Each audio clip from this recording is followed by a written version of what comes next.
ومن سيئات أعمالنا من يهده الله فهو المهتد ومن يضلله فلن تجد له وليا مرشدا وأشهد أن لا إله إلا الله وحده لا شريك له وأشهد أن محمدا عبده ورسوله صلى الله عليه وعلى آله وأصحابه ومن اتبعه. Аллах субханаху ва хақ тағала жер үстіне өзінің ақыр елшісін жіберді. Аңа өзінің кішілікке болған ақыр мұражағаты Құр'ани Кәримні иңдірді. Сүйіклі пейғамбарыбызның жер үстіне келуі, кішілер білән бірге яшауы, алар білән аралашуы, алар білән бірге отырып ашауы, сәфәр қылуы, алар білән бірге түрліден түрлі мәшақатларны, түрлі ауырлықларны кешіруі, шулар білән бірге шатлануы, уйлый білушілер үшін, фикірлі білушілер үшін bu Allah'ның зур нигъмәте булды. Аллаһы Тәгаләнең илчесенең безнең белән бергә яшәүе bu Аллаһның бәндәләренә булган олуг рәхмәте һәм нигъмәте булды. Аллаһ Тәгалә бу хакта Құр'ани Кәримдә әйтә: "Аузу биллаһи минаш шайтанир раҗим. Лaqad манналлаһу алал муъминин. إذ بعث فيهم رسولا من أنفسهم يتلو عليهم آياته ويزكيهم ويعلمهم الكتاب والحكمة وإن كانوا من قبل لفي ضلال مبين." Аллаһ Тәгалә "Лaqad манналлаһу алал муъминин" диде. Дөреслекте Аллаһ Тәгалә иман ияләренә, муъминнәргә үзенең зур нигъмәтен бирде. Зур рәхмәтен салды. «Из бә'әсә фихим расулан» аларга Аллаһының илчесен җибәреп, Пәйгамбәрбез Мөхәммәдне җибәреп, Аллаһ Тәгалә аларга, ягъни муъминнәргә үзенең зур рәхмәтен салды.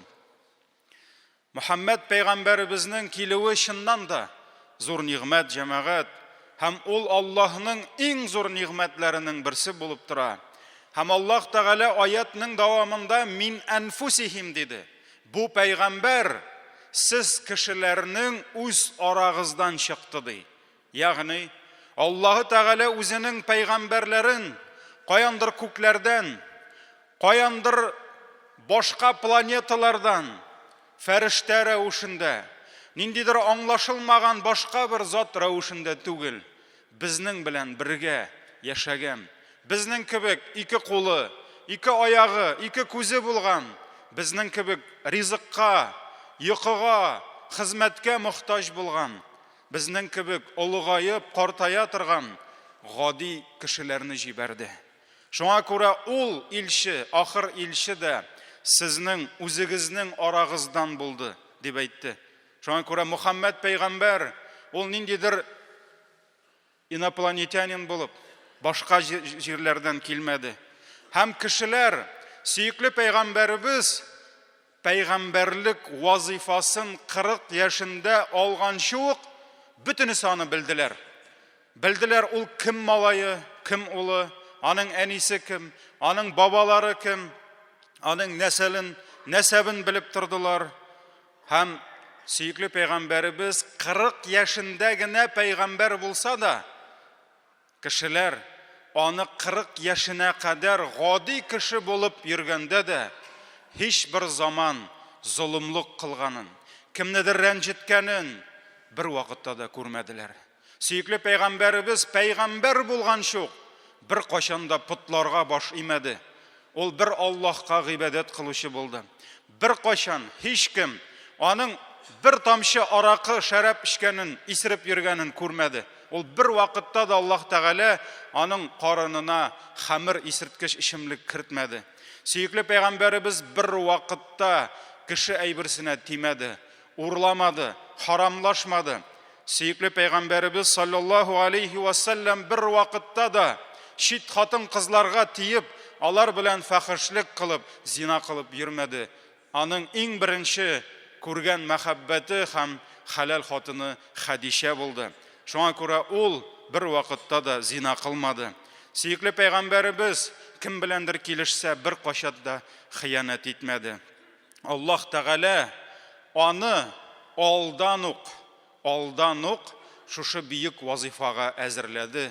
Шуңа күрә сөекле пәйгамбәребезне элек-электән Мухаммад Амин, Мухаммад ышанычлы дип, Мухаммад дөрес, Мухаммад тугры дип йөрделәр.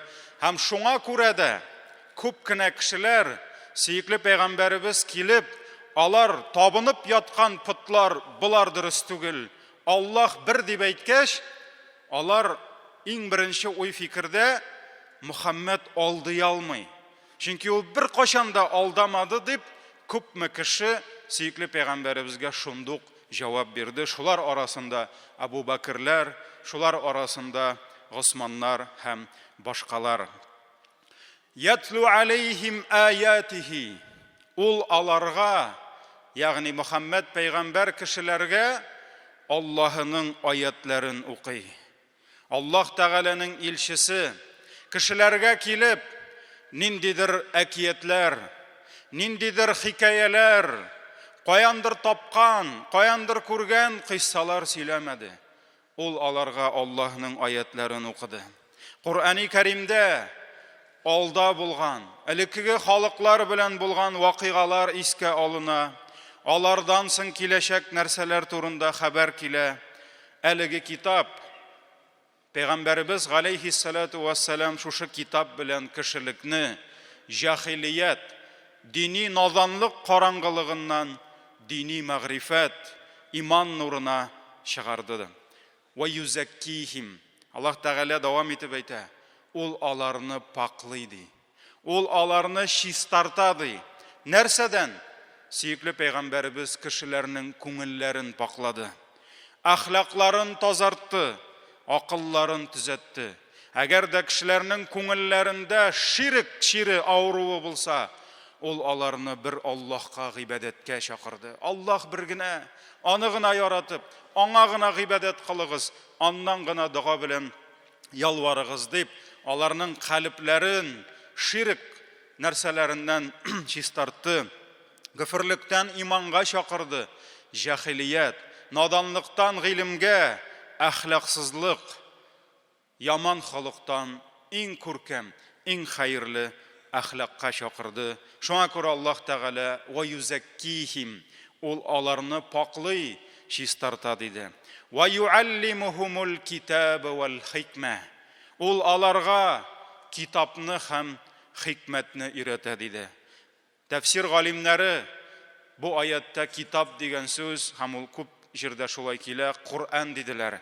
Ә хикмәт дигән сүзне сөекле пәйгамбәребезнең сөннәте дип аңлаттылар.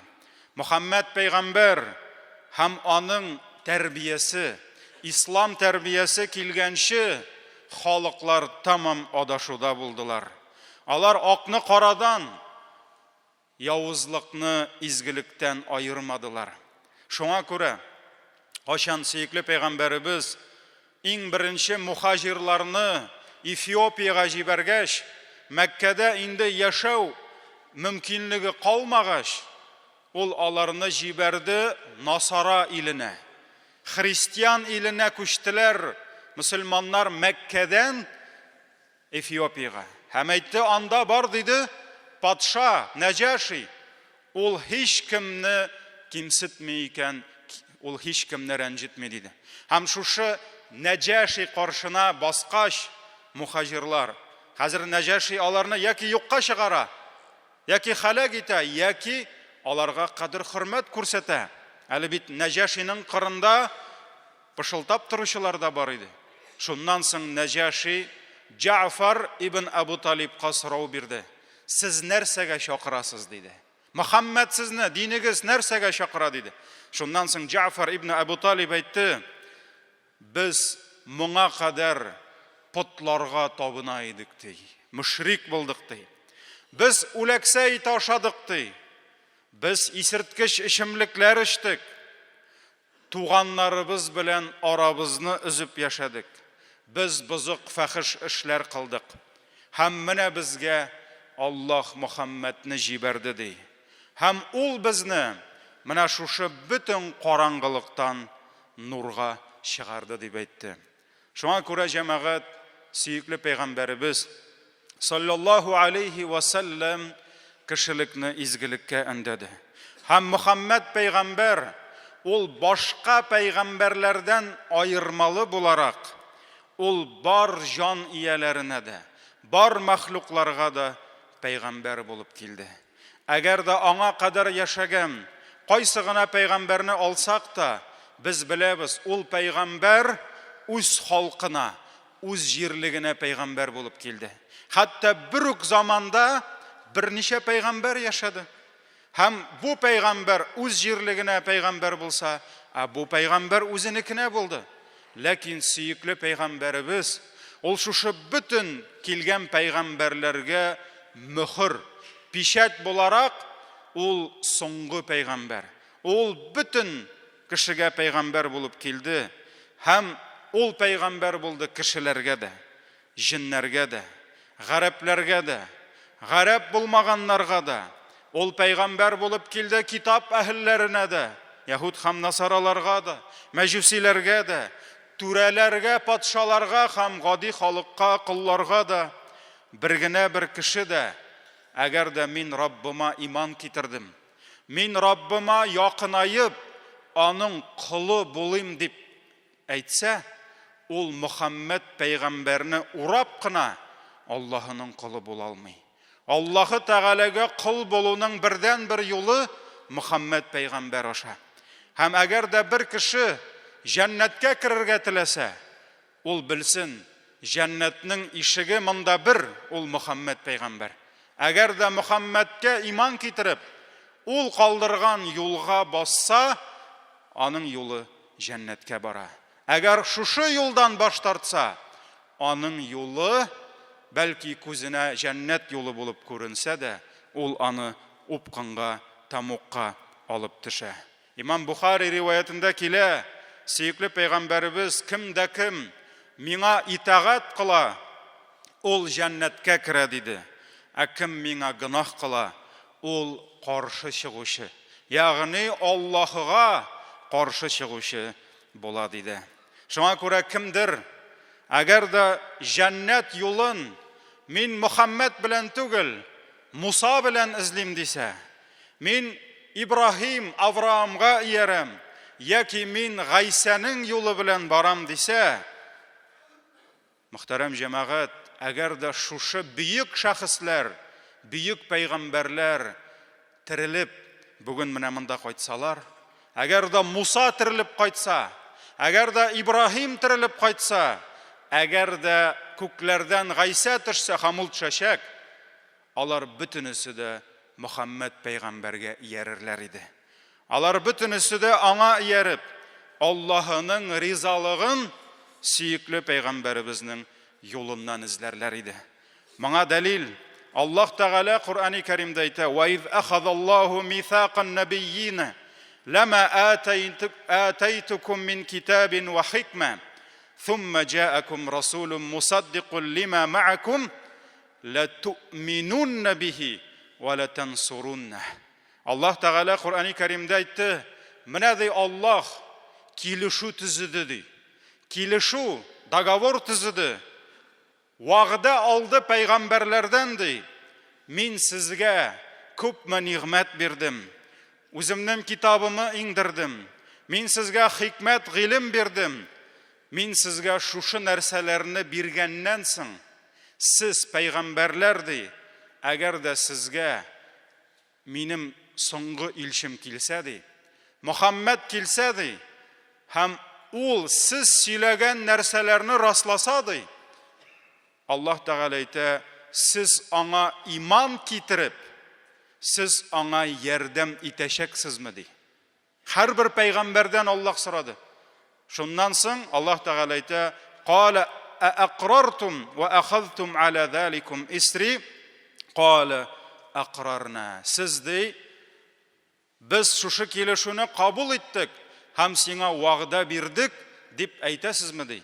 Шуннан соң пәйгамбәрләр: "Әйе, без кабул иттек һәм без үз өстебезгә алдык диделәр. Әгәр дә без пәйгамбәрлек иткән вакытта, хәтта кулыбызда китабыбыз булса да, хәтта синнән килгән вахи белән йөрсәк тә, әгәр дә көннәрдән бер көнне Мөхәммәд пәйгамбәр килсә, без аңа иярәшәкбез һәм без аңа ярдәм итәчәкбез дип, һәр пәйгамбәр Аллаһ белән килешү төзеде һәм Аллаһ Тәгалә фашһаду ва ана ма'акум минаш-шаһидин, шаһид булыгыз шушы килешүгә һәм мин дә сезнең белән шаһид булам диде. Фаман тавалла бa'да залик фаулаика хумул фасиқун.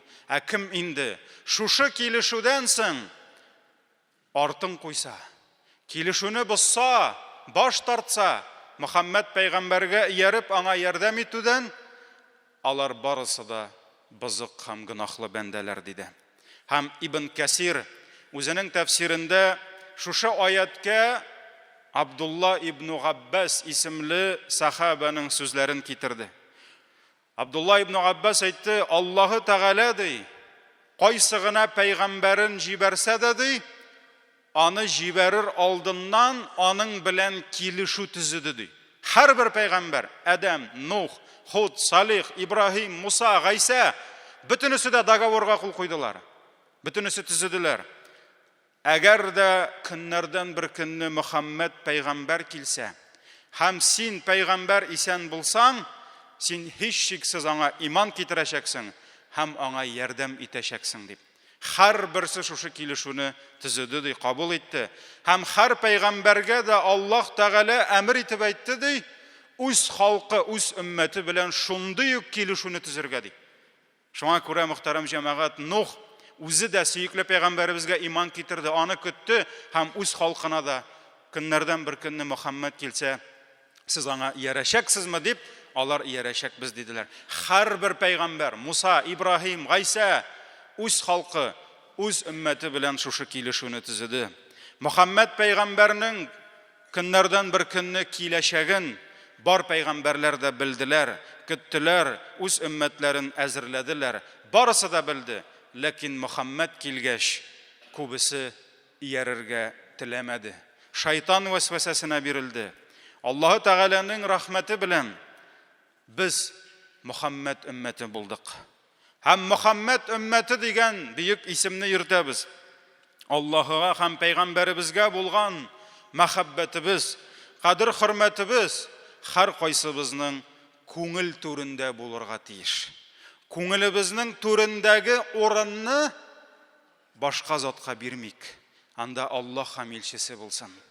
Аллаһ һәм илчесе үз урынын алганнан соң гына үзебезнең гаиләләребезне, әти-әни, туганнарыбызны кайгыртыйк. Ләкин алар урынына бер кемне дә утыртмыйк.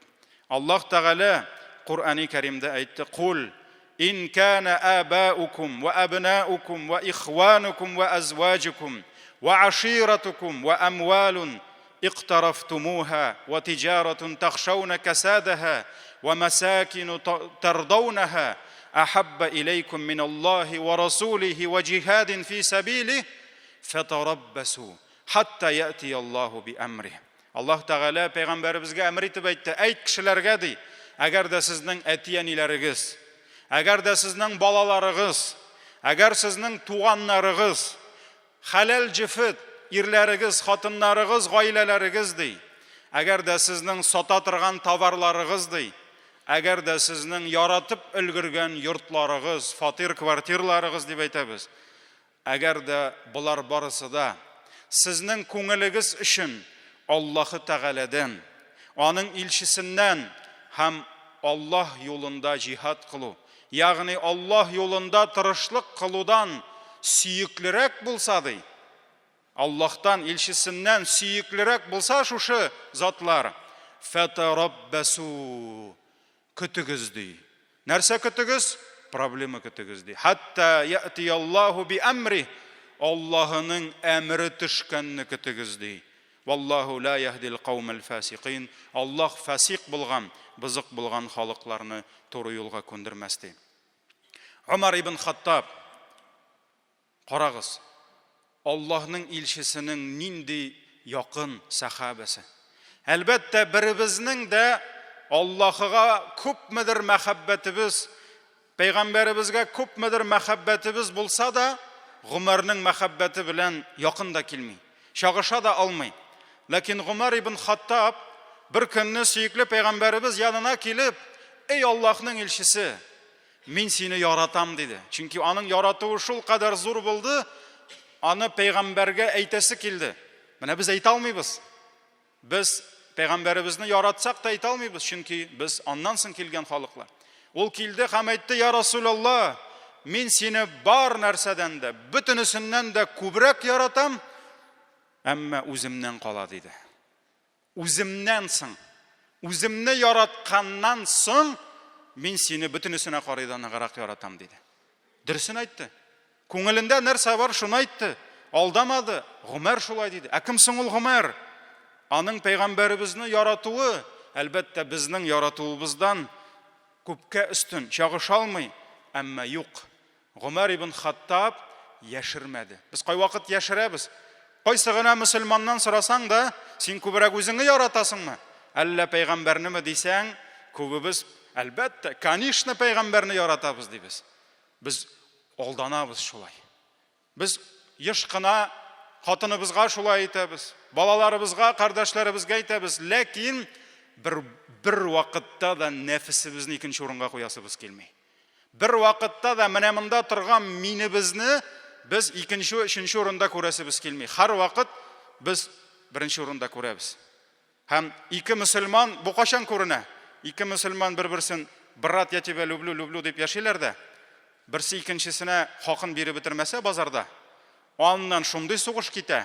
Анда нинди любовь кала? Чөнки нәфсеңә тимиләр пока, яратасың инде бөтенесендә. Хатыныңа да, балаңа да, кардәшеңә дә, имамыңа да яратасың, нәфсеңә тимәсә. Нәфсеңә тисә, минлегеңә бөтенесен калдырабыз яратуны. Менә шуңа күрә Гомәр ибн Хаттаб яшермәде. Мин сине яратам диде. Бөтенесенә карыйдан ныграк, ләкин үземнән кала диде. Аллаһның илчесе нәрсә диде? Юк, Гомәр диде. Әле син мөмин түгел диде. Әле син мөселман түгел диде. Һәм нәрсә диде Пәйгамбәребез саллаллаһу алейхи ва саллям? Юк, Гомәр, мине үзеңнән дә күбрәк яратмыйча булмый диде. Һәм бу сүзләрне Пәйгамбәребез үз башы белән әйттеме? Юк. Пәйгамбәребез әллә шулай үз теләге белән сез мине бөтенегез яратырга тиеш дип йөрдеме? Чөнки кайбер диннән ярак кешеләр бу нинди культ личности булгансың диләр. Астагфирулла. Пәйгамбәребез мине яратыгыз, миңа иярегез дип әйткән икән, ул бер вакытта да үз башыннан әйтмәде. Ва ма янтиқу анил һава. Аллаһ Тәгалә әйтә, ул һавадан алып сөйләми, нәфсеннән алып сөйләми. Аллаһ Тәгалә аңа иңдерде һәм ул аны кешеләргә җиткерде. Киресенчә, сөекле Пәйгамбәребезне иләһ урынына куя башласалар, ул аларны туктата иде. Мине Гайсаны күтәргән кебек күтәрмәгез. Миңа Гайсәгә табынган кебек кешеләр табынмагыз дип, ул аларны киресенчә төзәтә иде. Пәйгамбәребез әйтте: "Юк, Гомәр" диде. "Мине үзеңнән дә күбрәк яратмыйча булмый" диде. Менә җәмәгать күпмедер уйланып, фикерләгәннән соң Гомәр әйтте: "Я Расулаллах, мин сине" диде, "үземнән дә ныграк яратам" диде. "Үземнән дә ныграк сине сөям" диде. Шуннан соң Пәйгамбәребез: "Менә хәзер булды Гомәр" диде. Хәзер син чын мөмин диде. Әйе җәмәгать, Аллаһы Тәгалә һәр беребезнең йөрәгебездә булган Аллаһка, аның илчесенә булган мәхәббәтебезне күрә, белә. Һәм ул безнең ихласлымы, әллә юкмы? Аллаһ Тәгалә белә. Һәр беребезгә Аллаһ Тәгалә менә шушы түрдәге урын, күңел түрендәге урынны Аллаһка һәм илчесенә бирергә, бу урынга беркемне дә кертмәскә буйыра. Без Аллаһның илчесен яратабыз. Һәм ни өчен? Минем сорау бирәсем килә. Без Пәйгамбәрне яратабыз. Әлеге сорауны мин йөрәкләрне шикләндерү өчен түгел, бәлки селкетү өчен бирәм. Безгә йөрәктә булган Пәйгамбәребезгә карата мәхәббәт үсентесенә су сибеп, ул үсентене уятып, үстереп җибәрергә кирәк, тәрбияләргә кирәк. Без Пәйгамбәребезне яратабыз, чөнки ул Аллаһы Тәгаләнең, безнең бөек хуҗабызның иң яраткан заты. Аллаһ Пәйгамбәребездән артык, пәйгамбәребездән күбрәк бүтән беркемне дә яратмый. Әгәр дә берәү Аллаһы Тәгаләнең иң яраткан бәндәсе булса, ул Аллаһ яраткан, без Аллаһ яраткан затларны яратырга тиешбез. Аллаһ каршында Мөхәммәдтән дә сөеклерәк зат юк. Хәтта Җәбраилгә карыйды, хәтта Микаилгә карыйды. Башка хөрмәт, ихтирамга лаек булган фәрештәләргә карыйды. Аллаһ каршында Мөхәммәд пәйгамбәрнең дәрәҗәсе зуррак. Хәтта бүйек гәриш, иң зур мәхлук Аллаһының гәришеннән дә пәйгамбәребезнең дәрәҗәсе зуррактыр. Аллаһ Тәгалә безгә сөекле пәйгамбәребезне, аның илчесен яратырга кушты. Һәм аны яраттыра торган сыйфатлар бирде. Чөнки сөекле пәйгамбәребезне аны яратмыйча булмады. Сахабалар аны яраттылар, чөнки пәйгамбәребездә иң хөрмәтле, иң мактаулы сыйфатларны күрделәр. Лaqad ja'akum rasulun min anfusikum azizun alayhi ma anittum harisun alaykum bil mu'minina raufur rahim. Аллаһ Тәгалә әйтте, менә сезгә ди, үз арагыздан минем илчим килде. Пәйгамбәр килде ди. Азизун алейхи ма аниттум. Әгәр сез кайгырсагыз ди, әгәр дә сезгә ниндидер мәшәкатьләр килсә, авырлыклар килсә, ул кайгыра иде ди. Ул сызлана иде ди. Чөнки сөекле пәйгамбәребез үзенең сахабаларына килгән кайгыларны күреп кайгырды. Аңа авыр булды. Харисун алейкум. Һәм ул ди, сезнең өчен борчылды ди. Ул сезнең өчен тырышты ди. Бил муъминина рауфур рахим. Һәм ул иман ияләренә карата рахимле, шәфкатьле булды ди. Әйе җәмәгать, сөекле пәйгамбәребез без өммәтен, без үзебезне яратудан да ныграк яратты. Сөекле пәйгамбәребез үзенең өммәте өчен, без үзебез өчен куркудан ныграк курыкты. Кайвакыт без курыкмайбыз. Пәйгамбәребез безнең өчен курыкты. Без үзебез өчен кайгырмыйбыз, борчылмыйбыз, ул безнең өчен борчылды. Кайвакыт без туганыбызны, кардәшебезне җирләргә, каберстанга зияратка барабыз. Шул каберләр арасында басып, кайвакыт мәзәкләр сөйләшәбез, анекдотлар сөйләшәбез. Кайбер тәрбиясез авылларда, әллә инде бабайлар җитеп бетмәгәндә тәртиптә тотырга, хәтта тәмәке тартып торалар. Хәтта вагончикка барып 200 грамм белән кабер казучылар җылынып килә. Менә без ничек каберләргә карыйбыз. Менә без ничек ахиратыбыз өчен кайгырабыз. Сөекле пәйгамбәребез йылы иде. Сөекле пәйгамбәребез кайгыра иде. Һәм каберләр янына баруны да ул ахиратны искә төшерү диде. Һәм пәйгамбәребез галейһиссалату вассалам газап, җәһәннәм турында аятлар ишетсә, без күңелләребез тетрәнми, аның күңеле үзе өчен генә түгел, безнең өчен тетрәнә иде.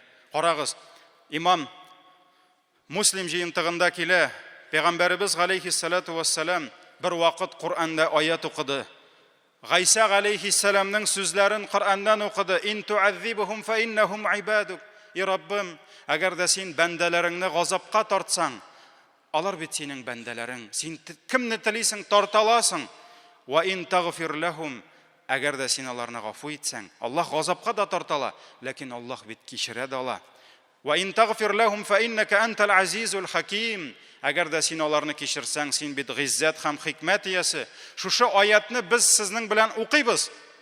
Күп вакытта аңламыйбыз да, тетрәнмибез дә. Сөекле пәйгамбәребез шушы аятны укыганда елап җибәрде. Кулларын күтәреп, я Аллаһ, өммәтемне сакла. Өммәтемне газаптан сакла, кичер диде. Һәм аның үкси елавын күреп, Аллаһ Тәгалә Җәбраилне җибәрде. Бар Мөхәммәд янына һәм сора, нигә елый Мөхәммәд? Нигә елый ул дип җибәрде. Һәм Җәбраил галейһиссалам Мөхәммәд пәйгамбәр янына килеп сорады, я Расулаллаһ, нигә елыйсың ди? Шунда ул әйтте, өммәтем өчен елыйм ди. Үземнең өммәтем, халкым өчен елыйм ди. Шуннан соң Җәбраил галейһиссаламга Аллаһ Тәгалә әйтте, бар диде, һәм әйт, изһаб иля Мөхәммәд, кайт Мөхәммәд янына. Һәм әйтте, инна санурдика фи умматика ва ла насук.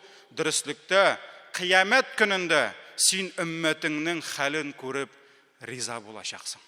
Һәм мин сине өммәтең хакында кайгыга салмасмын диде. Юатты өммәте өчен кайгырганны бу Имам Муслим риваятында килә.